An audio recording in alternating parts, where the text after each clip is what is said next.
In our run-up to Matt Reeves' The Batman, I am reviewing every live-action solo Batman film. And today, we take a look at the movie that changed everything, The Dark Knight. I knew the mob wouldn't go down without a fight. But this is different. They've crossed the line. You crossed the line first, sir. You hammered them. And in their desperation, they turned to a man they didn't fully understand.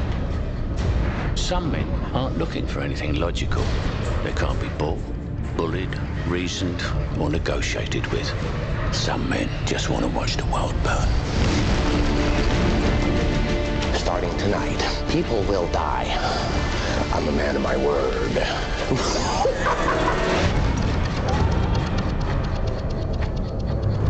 If that sounds good to you, give the video a like and subscribe to the channel so that way you know when I post the rest of the reviews. With that said, let's jump right in. The Dark Knight came out in 2008 and is once again directed by Christopher Nolan. It stars, once again, Christian Bale, of course, returning as Bruce Wayne / Batman. Also returning is Michael Caine as Alfred, Gary Oldman as Gordon, Morgan Freeman as Lucius Fox, and even Cillian Murphy for a bit as the Scarecrow. Maggie Gyllenhaal actually replaces Katie Holmes as Bruce Wayne's childhood friend Rachel. Apparently, Katie had a scheduling conflict. Joining the crew is Aaron Eckhart's Chin, as well as, I guess, the rest of Aaron Eckhart as Harvey Dent, aka Two-Face. And of course, I have to mention the late, great Heath Ledger as the Joker. After the glowing success of Batman Begins, WB cut Nolan another $100-something million check and let him run wild with the sequel. The Dark Knight really is, in a lot of ways, a continuation of Batman Begins. The core of the plot revolves around Batman and Gordon and now Harvey Dent moving forward with their mission to take down the mob in Gotham City. Overall, pretty standard stuff. From there, well,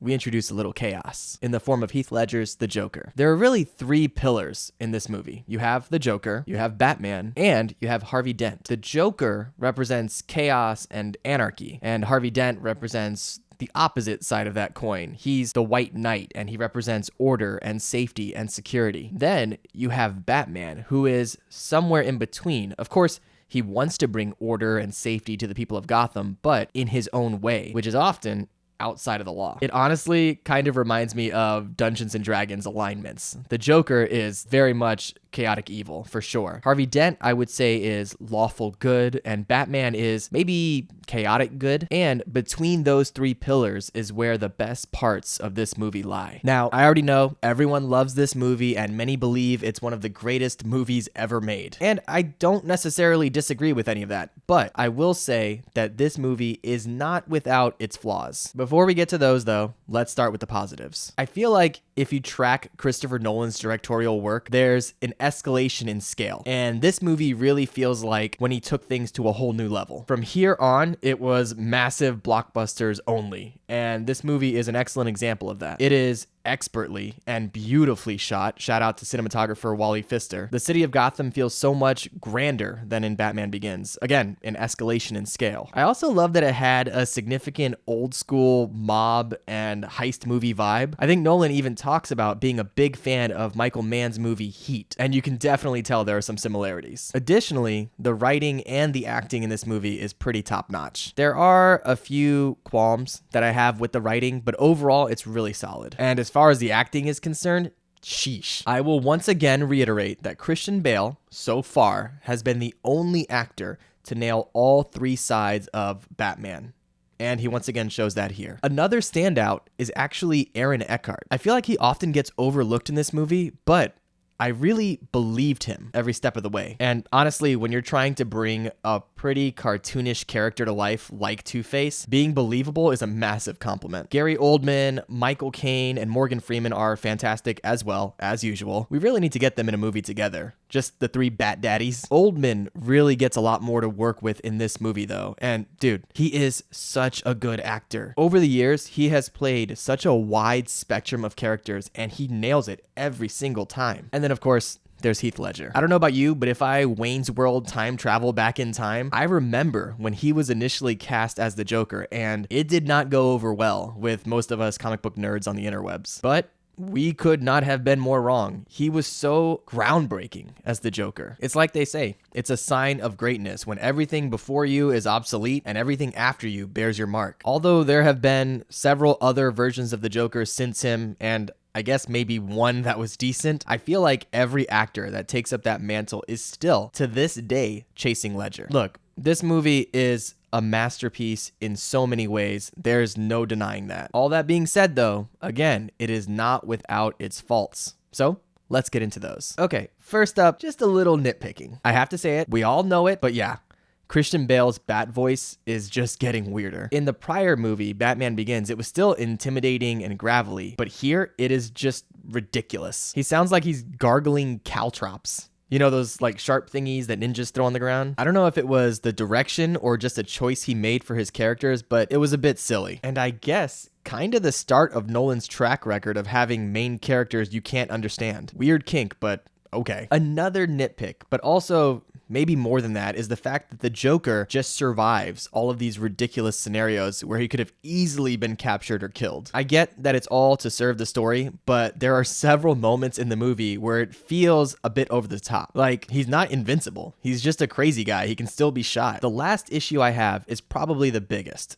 and that's with, I think, the pacing or maybe the writing or maybe both. You see, the movie feels like it ends twice. You have the whole plot line with the Joker blowing up the boats, which wraps up nicely. There's this big final battle and climax and wrap up, and it just feels like, wow, it's over. Can't wait for the sequel. Then, oh, we're still going? We have the whole conclusion with Gordon and Two-Face to deal with from there. It was just poorly paced, and it felt like it was tacked on. Then, of course, the conclusion to that whole debacle is, oh, we'll just say Batman killed all those people instead of Harvey Dent. Sure, yeah, I mean, you could do that, or you could just not say anything. Why pin it on anybody at all? Also, several people in the movie know that Harvey Dent did it. Are we just gonna assume that Gordon's kids are never gonna say anything? I'm pretty sure this is gonna create some lingering psychological issues with them. Oh, Daddy, remember that time that guy tried to kill us? No, and neither do you. Again, the movie isn't perfect, but I'll allow it because the rest is so dang fantastic. Is it, in my opinion, the best comic book movie ever made? No, but it was innovative and fresh and all the other synonyms for groundbreaking. That thing I mentioned before about Heath Ledger's Joker and the signs of greatness, well, that applies to the movie as well. There was nothing like it before it, and everyone since it has imitated it in some way. The best comic book movie of all time? No. But maybe the greatest. All right, before we get into the 4K disc and the special features, if you are enjoying the video, please click that little like button. It really helps the channel. Also, if you'd like to see more videos like this, please consider subscribing. Just like the homie Kiryu Christian, shout out to him. We're making a big push for 200 subscribers by the end of March, and I'd love it if you joined up. Okay, first up, picture and audio quality. As with all the other Batman releases, we have a 4K HDR release on this disc, and this one includes the proper formatting for the IMAX scenes, which is absolutely the best way to watch this movie. The image is absolutely stunning and honestly just a joy to look at. I actually find myself, no joke, wanting to rewatch the movie just to drool over some of the shots. The audio is your typical Dolby HD Master 5.1, so there's no Atmos here. It does still sound great though, and apparently the 5.1 is how Nolan wanted it to go since that was how the movie was released in theaters. I'd still love to have an Atmos option, but this will do for now. Now, as far as the special features are concerned, once again, WB kills it like they do with all their Batman releases. Of course, Nolan once again skips out on a commentary track, which is just rude. You know what I want, Noli. Why do you do this to me? We do get plenty of other behind the scenes stuff though. There's something called Gotham Uncovered, the creation of a scene, which is super long and has a bunch of behind the scenes footage, some cast and crew bits. It's just a big old making of featurette and I love it. There's also a feature called Batman Tech, which is kind of a full-on documentary about all the different gadgets and vehicles and tools that Batman uses. You get another documentary called Batman Unmasked, The Psychology of the Dark Knight, and that one really goes into the psyche of Bruce Wayne